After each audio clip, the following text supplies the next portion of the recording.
What is going on, guys? In today's video I will show you the best builds tier list in Elden Ring Nightreign. So the game has been out for a few days and we have already a bunch of different builds for every single class. And after I tested each one of them, here are their rankings. We are going to take a look at the builds like the Axe of Godrick Wylder, which seems to have the best stats for melee weapons, and a powerful ult which can stunlock bosses while also having amazing survivability. Then also we'll go over the builds like for Duchess, as she's awesome for pure DPS playstyles, but her glass cannon approach leaves her super vulnerable and much more.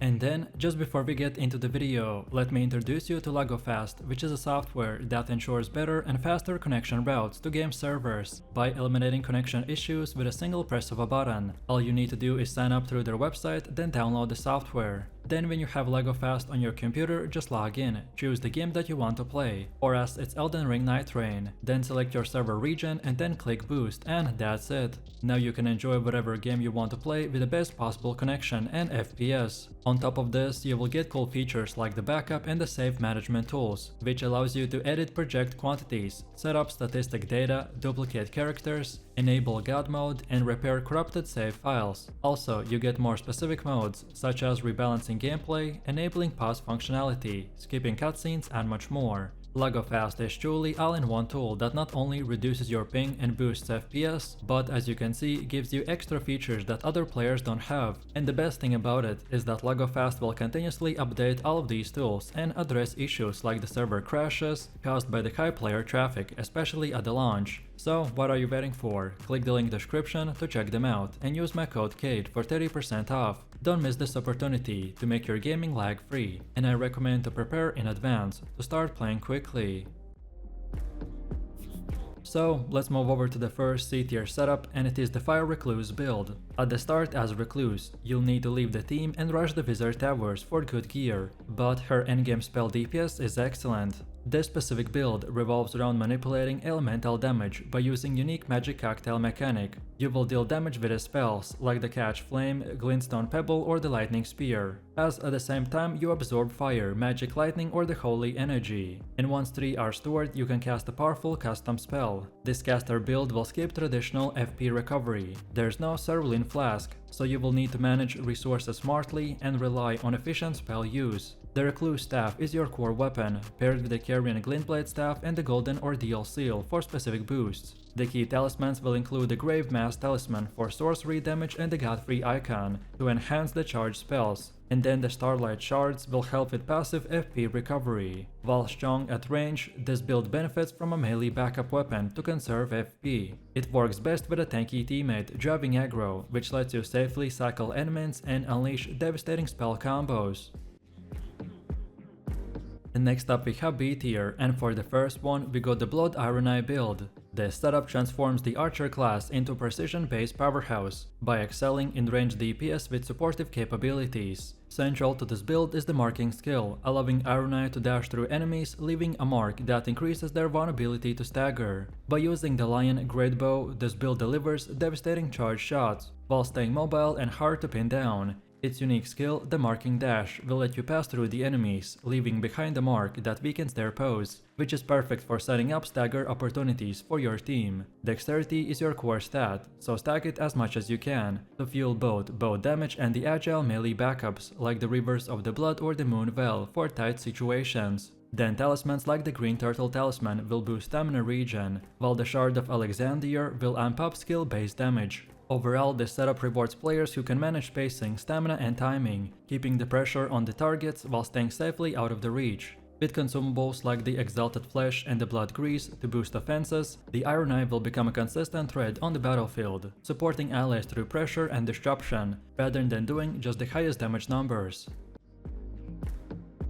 And then for the last B tier build we have the Spear Guardian build. This is the slowest moving character, and his ultimate is weaker than the Wylder's, and his HP bar doesn't seem to make up for it. However, he's still a force to be reckoned with. This setup transforms you into resilient frontline warrior by utilizing the Magvin's Sacred Spear to deliver fiery, bloody infusion thrusts. Paired with a sturdy great shield, you can simultaneously block and strike, maintaining offensive pressure while minimizing damage taken. The spear's Blood Boon ritual skill will unleash explosive blood flame attacks, which is ideal for crowd control and applying bleed effects. If the Magvin Spear isn't available, then alternatively alternatives like a blood-infused lance or the Vikes War spear will serve as well. Key talismans include the Dragon Crest shield for enhanced defense and the Greatsword talisman to boost the guard counters. Also, applying blood grease further amplifies the bleed buildup. Essential passives to look for are improved fire attack power, improved guard counters, and improved guard breaking. Early in the journey, you want to focus on farming enemies in fire and blood afflicted areas to acquire your core gear and passives. Also, prioritize visiting churches for healing upgrades and defeating world bosses to obtain powerful dormant abilities. Then next up we have the A tier, and for the first one we are going to put down the poison ironeye build. This setup thrives on spreading a variety of debilitating conditions across the enemies to control the fight. This setup relies heavily on weapons like the serpent's bow, which applies different elements such as the poison, root, frostbite, and the bleed with each shot. When the enemies close the gap, quick weapons like the Ansper rapier or the frozen needle will keep up the pressure, while continuing to stack the harmful effects. To maximize damage and survivability, players should use talismans that boost status damage and the HP recovery from poison and root. Then also consumables, such as the various grease further enhances the buildup of these effects, and exalted flesh will temporarily increase the damage output. This build also benefits from relics that amplify the potency of the status effects, and passives that improve ranged attack damage. Overall, this approach will demand careful management of stamina and timing, but offers powerful, layered debuffs that wear down and destroy enemies over time. Then next in the A tier we have the Fate Revenant build. This setup has a very high Fate spellcaster build that lets you command the battlefield from the rear while orchestrating your summons to engage enemies, and in the meantime providing support and eliminating stragglers. The playstyle emphasizes strategic positioning and careful management of resources, as Revenant's low health makes her vulnerable to quick hits from the bosses. Equipping a Fate-based sacred seal, such as the Dragon Communication Seal or the Air Tree Seal, is essential for casting powerful incantations. While melee weapons with the Fate scaling can be utilized, those with range, for example the Ashes of War, are preferable to maintain distance from the combat. Talismans like the Fateful Canvas Talisman and the Redagon Icon will enhance the incantation potency and reduce casting time. Also, consumables such as the Starlight Shards will assist FP regeneration, Warming Stones will provide AoE healing, and Revive Stones are invulnerable during night boss encounters. Overall, players will focus on clearing statements and raising friendly ghosts to bolster your targets. Then also utilize your ultimate skill, the Immortal March, to revive fallen allies and power your summons, turning the tide of the battlefield in your favor. This build requires a tactical approach, ensuring you remain out of direct combat, while effectively supporting your team. And then for the last A tier setup we have the Bleed Duchess build.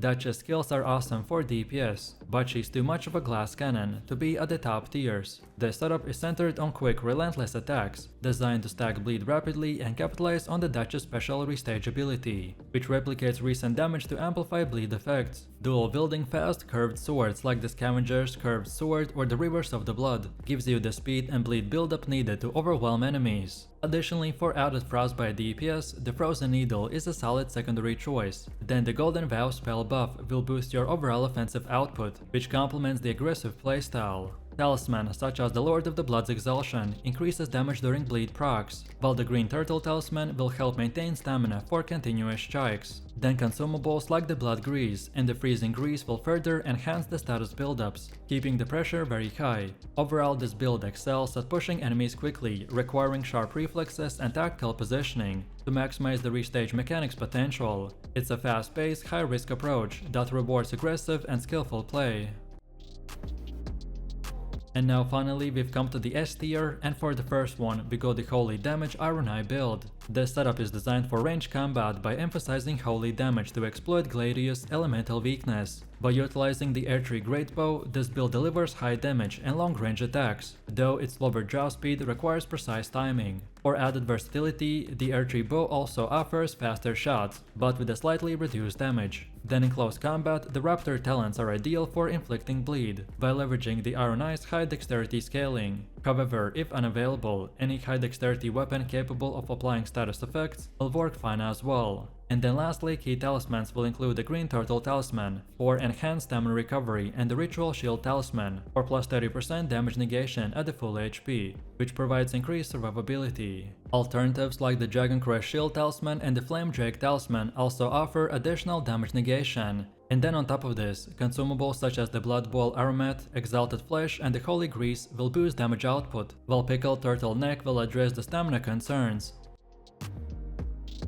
Then next in the S tier we have the Fire Axe Wylder build. This setup revolves around aggressive close range combat with heavy hitting strikes that excel in both physical and fire damage. The centerpiece of this build is the iconic Axe of the Godrick, which combines raw power with the fire-based abilities, allowing you to stagger enemies while applying consistent burn damage. This build benefits from a strong blend of strength and dexterity to maximize weapon scaling and overall damage output. For survivability and damage mitigation, the talismans like the Dragon Crest Shield Talisman will boost defense, while the Flame Heart Talisman amplifies the fire attacks. Consumables such as the Fire Grease will further enhance the burn effect, ensuring that enemies will suffer for a longer time. The playstyle encourages a forward, relentless assault, making it effective in crowd control and boss fights alike. Mastery of timing and positioning is crucial to maximize the weapon combos and the fire-infused abilities, by turning the Wylder's axe into a devastating force on the battlefield.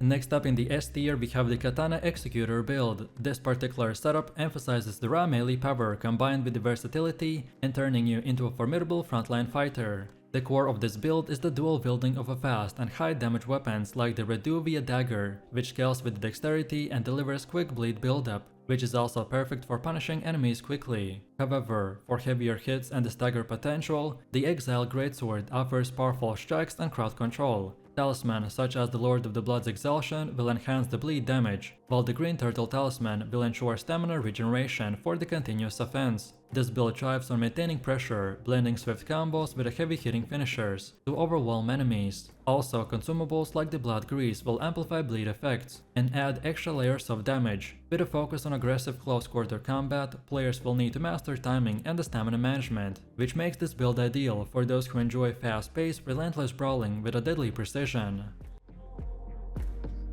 Then for one of the last S tier builds we have the Greatsword Wylder. The setup is structured around players seeking a versatile and resilient frontline fighter. Equipped with a Knight's Greatsword, the Wylder delivers powerful sweeping attacks that stagger enemies and deal significant damage. This weapon-heavy strikes are complemented by the Wylder's grappling hook, allowing for quick repositioning and evasion, which makes him effective against agile bosses like the Gladius. Key talismans such as the Earthtree's Favor and the Axe Talisman will enhance the Wylder's stamina and the attack power, which are crucial for sustained combat. Then defensive options like the Green Turtle Talisman or the Dragon Crest Shield Talisman can be equipped based on the specific resistances needed for different encounters. Then consumables like the Exalted Flesh and the Pickled Turtleneck will boost the damage and the stamina recovery, which ensures that Wylder will maintain offensive pressure. Overall, this build is ideal for players who prefer a balanced approach, combining strong melee capabilities with mobility and survivability. And then for the last one we have the Stagger Raider build that focuses on high mobility and sustained offensive pressure through the rapid attacks and aggressive play. Wielding the dual scimitars, this build capitalizes on the swift combos and dexterity scaling to overwhelm enemies with quick successive strikes. The playstyle encourages fluid movement and evasion, allowing players to dart in and out of combat while consistently applying damage. Talismans such as the Green Turtle Talisman will help replenish stamina quickly and supporting relentless assault, while the Lord of the Blood's Exhaustion will boost damage when the enemies are bleeding, and synergizing very well with the bleed-inflicting weapons. On top of this, consumables like the Blood Grease further enhances the bleed buildup, which makes it easier to chip away at the enemy health bars. This setup suits players who prefer fast-paced melee combat, rewarding sharp reflexes and strategic stamina management. Overall, with its blend of speed and power, the Stagger Raider build excels at both boss encounters and crowd control AoV mobs. So let me know what is your favorite Elden Ring Nightreign build in the comments below. If you enjoyed this, then you definitely don't want to miss my previous videos where I show the top 5 best builds, specific build guides and much more. So click the screen now and I'll see you in the next one.